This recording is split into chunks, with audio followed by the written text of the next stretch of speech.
Hi, I'm Ron Smith, your local paver sealing expert and owner of Premier Coatings Brick Paver Sealing. We're here with one of our senior technicians, and we're going to give you kind of a behind-the-scenes, step-by-step look at our unique paver sealing and restoration process. We're going to walk you through the steps on how we do things a little bit differently than most everyone else. Okay, first thing we do is we pressure wash the entire area. That's pretty standard. Most everyone's going to pressure wash it first. We're going to focus to get out any grass, any weeds, any mold, any mildew or algae that's there, any old sand. We're going to get all that out. We'll get it taken care of. One of the things that we do that's a little bit different is during our pressure washing process, we also apply an algicide. It kind of acts as a growth inhibitor. You know, if you've got any growth that's there, simply washing it's not going to kill it. And unless we kill it, it's just going to grow back on you. So we apply the algicide, it gets down into the joints, it gets into the pores of the pavers. It'll kill the mold, it'll kill the mildew, it'll kill the algae, and it continues to keep working over time so it doesn't just rapidly grow back on you. We rinse everything down, and then we redo the sand in between the joints. Another thing that's a little bit different about us is the sand that we use. What most everyone else does, or what the traditional method calls for, is for using play sand, using all-purpose sand, or what some people call paver sand. Now there's a number of different reasons why we don't use that type of sand, but the main reason is it has a lot of impurities in it as well as a lot of nutrients.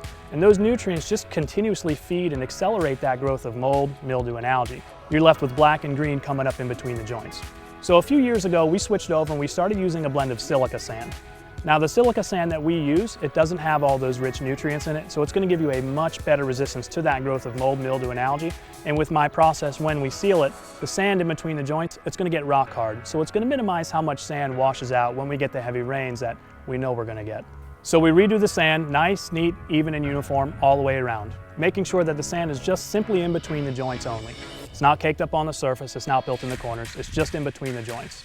We blow off the surface, and when we blow off the surface, we start at the edge of the pool and we work away from the pool, making sure that we're not blowing any sand into your pool there.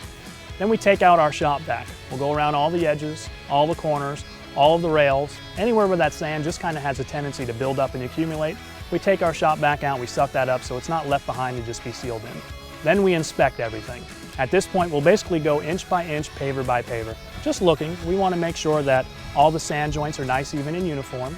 We didn't miss anything, and if there's any touch-ups that need to take place, now's our chance. We go ahead, we make those touch-ups.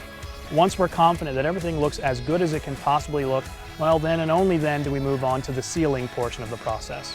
Now even when we seal, we do that a little differently than most everyone else. I'm not just going to put a light dusting of sealer down on the surface. If I were to do that, we know it would wear off in 6 months to a year. You'd be in the same position you're in now. We do what I developed here is what we call very, very heavy flood coats of sealer. Basically, we put the sealer down in such a heavy fashion, it's going to cause that sealer to puddle up and pool up in between the joints. This way, all that sand that's there, it's going to absorb that sealer, so when it dries, the sand dries hard as a rock. Again, it's going to minimize how much sand washes out with those heavy rains.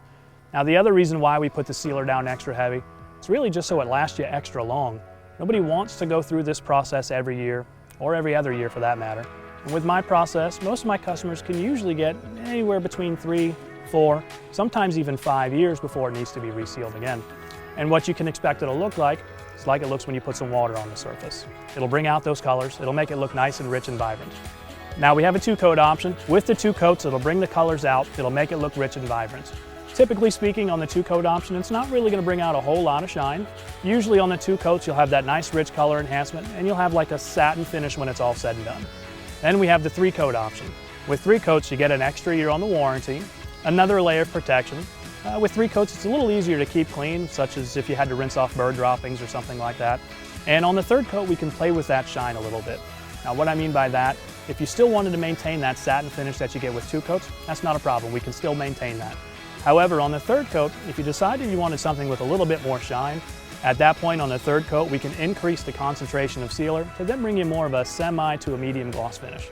At that point on the 3rd coat, it is up to you, but you do get an extra year on the warranty.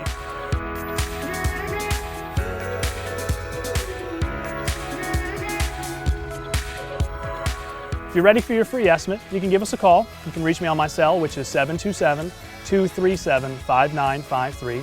You can submit a form through our website, which is premiercoatingsfl.com, or you can click this button down below and we'll get you scheduled for a free estimate. Thanks for watching.